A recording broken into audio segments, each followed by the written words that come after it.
아멘. 반갑습니다.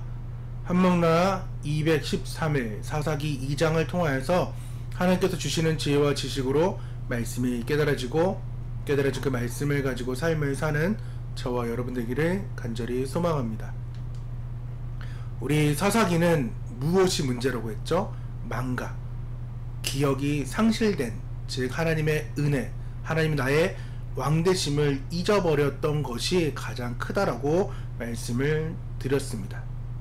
그래서 사사기의 패턴, 사이클이 있는데 첫 번째 죄, 2번이 압제를 당함, 세 번째가 간구, 네 번째가 구원, 다섯 번째가 망각이라는 이 다섯 가지의 사이클이 정말로 중요합니다. 다시금요, 죄, 압제, 간구, 구원, 망각. 그래서 2장의 개요를 이제 보면은 하나님의 사자가 길갈에서 나타나 이스라엘의 불순종을 책망합니다. 백성들은 눈물을 흘리며 회개하는 듯 보였으나 여호수아를 알지 못하는 세대가 일어나면서 상황은 악화됩니다. 이들은 바알과 아스타롯 같은 가나안의 우상들을 숭배하기 시작합니다. 그 결과 하나님은 이방 민족들을 남겨두고 이스라엘을 시험하게 하시고 징계하십니다. 이로써 이스라엘은 죄, 압제, 간구, 구원, 망각이라는 악순환에 갇히게 됩니다. 이스라엘의 역사는 자신들의 힘으로가 아닌 오직 하나님의 구원하심에 의존해야 함을 깨닫지 못합니다. 오늘 2장 서론, 불완전한 정착과 죄의 씨앗, 악순환의 시작입니다. 오늘의 단어는 다른 세대, 다음 세대입니다. 오늘 2장은 1장과 같이 서론의 역할을 하고 있습니다. 오늘 10절의 말씀을 보면은 그 세대의 사람도 다 그 조상에게로 돌아갔고 그 후에 일어난 다른 세대는 여호와를 알지 못하며 여호와께서 이스라엘을 위하여 행하신 일도 알지 못한다라고 말씀을 하고 있습니다. 여기서 우리가 흔히 듣지 못한 단어가 나타납니다. 그 단어는 다른 세대입니다.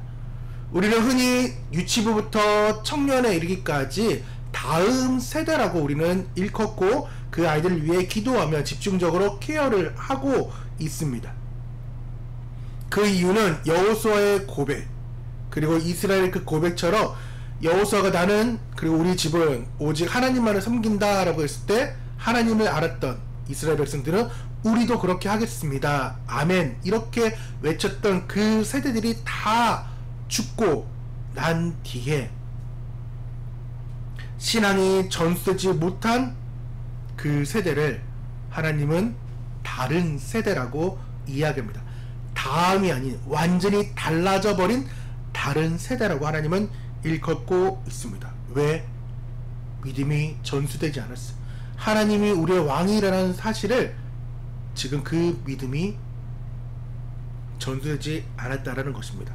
이렇게 전수되지 않은 다른 세대다 보니까 17장 이후에 나오는 자기 소견에 옳은 대로 행할 수밖에 없는 삶을 산 것이 다른 세대입니다.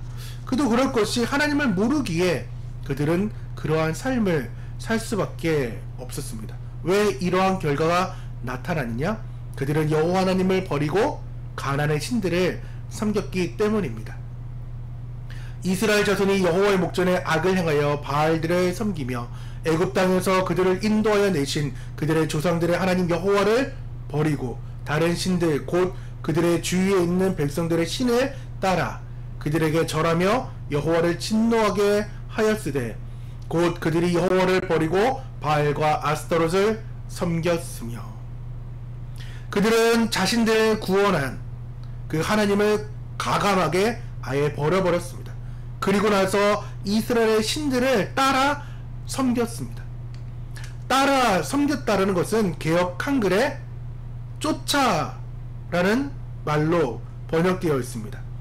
따라보다는 오히려 쫓아라는 말이 더 잘된 번역인 것 같습니다. 왜? 그들은 쫓아 살았어요. 가나안의 신들의 그 뒷공무니를 졸졸졸 쫓아가는 그러한 삶, 즉 이스라엘 모습을 아주 실감나게 보여주는 단어가 이 쫓아 살았다라는 것입니다. 우리는 누구를 따라 살 것인가요?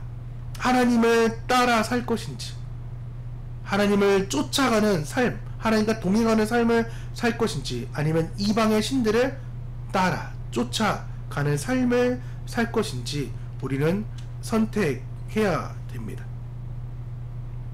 이스라엘 백성들이 다른 세대들이 바라봤던 바알과 아스타롯은 여호와 하나님과 완전히 달랐어요. 자신들이 느꼈던, 그리고 껍데기만이라도 들렸던 여호와 하나님은 전쟁에 능한 신이었어요. 근데 이제 가나안 땅에 정착해 보니까 더 이상 전쟁할 필요가 없는 거예요. 그냥 편안하게 살면 되는 상황이었습니다. 미연의 상태, 정복의 상태, 그건 이제 그들에게 중요한 문제가 되지 않았습니다. 아스타롯, 그곳의 번영만이 자신들에게 필요했습니다. 증가, 번식만이 그들의 삶의 머릿속에, 가슴속에 필요한 상황이었어요. 복의 근원, 하나님이 아니라 오히려 농업의 신, 비의 신인, 천둥의 신인 바알이 그들에게 필요했습니다. 바알이 비를 내려야 아스타롯의 그 풍요와 번영이 필요했습니다. 지금 아스타롯 사진에는 가슴이 지금 양쪽밖에 없지만은 다른 이제 문헌들이나 이제 신들, 이제 우상들을 보면은 가슴들이 엄청 많습니다. 그만큼 풍요와 번영을 상징했던 것이 바알과 아스타롯이었어요. 재미있는 것은 고대 근동의 가나안의 제사는 하나님이 말씀했던 그 제사랑 완전히 달랐어요.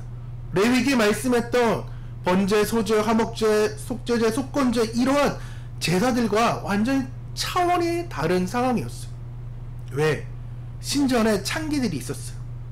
그래서 그 성관계를 이제 신전 창기들과 맺는 그런 의식들을 행함으로 인해서 그 행동을 보면서 하늘에 있는 바알 신이 흥분하기 시작합니다. 그리고 그 흥분으로 인해서 비를 내리게 되는데 그 비가 정액인 거예요. 그러니까 정액이 땅에 떨어지니까 그 밭에, 아스타롯의 그 자궁에 정액이 들어가고 나서 풍요로운 삶을 산다라는 것이 그들의 제사였습니다. 그러니까 평생 정결한 삶, 거룩한 삶을 살라라고 말씀했던 그들이 볼 때는, 이스라엘이 볼 때는 너무나도 쇼킹한 거예요. 너무나도 직관적이고 행복, 그 카타르시스가 터져 나오는, 도파민이 나오는 그러한 제사를 그들이 맛보고 나니까 하나님의 제사는 생각나지 않는 그러한 일들로 벌어졌다라는 것입니다. 이렇게 급속하게 이들이 다른 세대로 변했던 그 이유가 물질적인 매력, 즉 눈에 보이는 풍요를 쫓아 살았다라는 것입니다. 이스라엘 백성이 가나안 땅에 정착하면서 그들이 바알과 아스타롯을, 아세라를 섬기는 가나안의 신들, 그 농경 문화를 접하게 되었어요. 그러니까 하나님이 들어오지 않는 거예요. 하나님께 주셨던 만나와 메추라기 가지고 살 수 없었던 거예요. 그리고 그들은 또한 이방인이었어요. 농사를 지을 줄 모르는 사람이었어요. 그러니까 오히려 그들에게 필요한 것은 토착민들, 정착민들이 하나님을 섬기는 그들이 아니었기 때문에 어떻게 농사를 잘 짓는지에 대한 상황들을 보게 됐고, 그들이 거둬들인 풍요로움을 보게 되면서 그들의 삶을 믿게 되었다라는 것입니다. 척박한 광야 생활을 마치고 농사를 지었던 그들에게 풍요를 약속한 가나안의 신, 그 신앙은 그들에게 매료될 수밖에 없었습니다. 하나님께서 약속하신 그 땅임에도 불구하고 그 복을 잊어버리고 그들의 삶을 잊어버리고 마치 풍요가 우상이, 그리고 그 힘을 주는 것으로 착각하여 가나안의 종교를 받아들였다는 것입니다. 두 번째는 말씀을 드린 것처럼 합법화된 신전 매춘, 그 쾌락의 유혹이에요. 아주 강한 맛을 보고 나면은 나머지 모든 것들은 시시하게 느껴지고 계속해서 그 중독된 맛을 오히려 더 강하게 이렇게 먹고 싶고 찾게 되는 것이 우리 사람의 심리입니다. 동일하게도 쾌락은 더해요. 우리가 이렇게 감사일기, 또한 이렇게 심야 예배, 또한 거룩한 공동일기, 성경 이런 것들, 전도 이런 걸 하는 거는 정말 부단히 애써야 돼요. 루틴을 잡아가야 되고 또한 계속해서 체크해 나가야 되는 단계예요. 근데 이 체크된 것도 잠깐 그 쾌락에 빠지는 순간 되돌아오기 힘들다는 거죠. 그만큼 하나님을 믿는다는 것, 또한 다음 세대로 또한 신앙을 물려주고 또한 내가 그렇게 살아간다는 것은 정말 힘쓰고 애써야 되는데, 쾌락은 그렇지가 않아요. 그냥 있으면 자연스럽게 가게 되는 거예요. 그렇기 때문에 그들은 그 쾌락을 맛보고 나니까 더 이상 하나님께로 돌아올 수 없게 되었습니다. 세 번째는 가나안인들의 그 간증이에요. 찬양을 아까 불렀지만은 이것이 나의 간증, 이것이 나의 찬송이라는 그 우리의 삶이 있어야 되는데, 그래 주를 섬기는 일에 후회가 없어야 되는데, 가나안들의 그 세상인들의 그 간증을 통하여서 세상의 증언들이 신뢰가 돼버립니다. 왕이 말하는 그 왕의 그 나라의 그 힘을 다 잊어버렸던 거죠. 그래서 가나안인들의 말과 행동, 그 우상숭배를 접함으로 인해서 와, 바알과 아세라, 아스타롯이 주었던 그 풍요를 맛보고 나니까 그 간증이 신빙성이 있는 거예요. 왜냐? 가만히 있어도 그 풍요로움이 있는 것처럼 느껴지니까요. 그래서 그것이 오히려 신빙성으로 찾아오고 오히려 신실함으로 찾아오게 되니까 그들의 간증을 오히려 귀담아 듣게 되었다라는 것입니다. 그리고 성공한 사람들의 방식을 우리도 쫓아가는 것처럼 그들 또한도 그 가나안 땅에서 성공한 그들의 모습을 보면서 하나님은 필요 없구나 라는 것을 알게 되었다는 거죠. 네 번째는 전례적인 신앙 소유자들, 즉 가나안화 된 신앙이라는 것입니다. 여호수아가 죽고 나고 또한 그 세대를 죽고 난 뒤에 여호와를 알지 못하는 다른 세대가 일어났다고 기록하고 있습니다. 부모 세대가 하나님을 아는 그런 믿음을 전수해야 되는데 자신들도 아버지가 들었던 것이 이제 껍데기들만 듣게 되는 거예요. 하나님을 인격적으로 만나지 못하게 되는 것입니다. 경험이 없어요. 야다, 즉 성을 경험한 그 찐한 만남이 없게 되니까 물질적인 매력, 합리화된 그 신전 매춘, 가나안들의 간증, 전례적인 그 신앙의 소유자들이 다 사라지게 되고 오히려 신앙이 가난화 되어가지고 하나님을 버려버리는 그러한 일들이 일어났다라는 것입니다.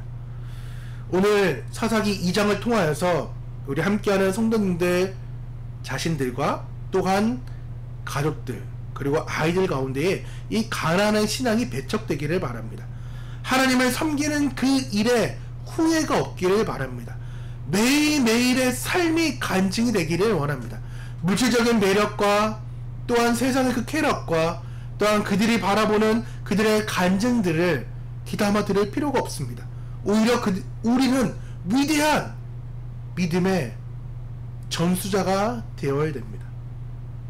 그래서 우리의 세대들은 또한 우리에게 물려줄 그 후손들은 여호와를 알지 못하는 다른 세대가 아닌 다음 세대가 계속해서 이어지는 우리의 삶이 되기를 간절히 소망하고 축원드립니다.